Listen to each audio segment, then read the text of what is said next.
Надо развивать инфраструктуру, это властям города надо. Поэтому очень серьезно отнестись. И начинать там с хорошей инфраструктуры, это одно. Администрации,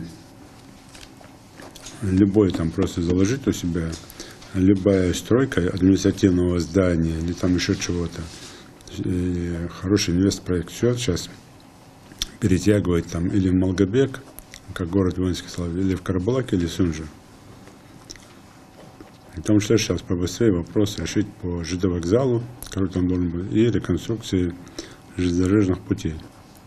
Почему? Потому что вот это будет таким основополагающим. Аэропорт там, ЖД вокзал там, то есть это как бы все пути ведут в город Сунжа. Тогда это будет нормально.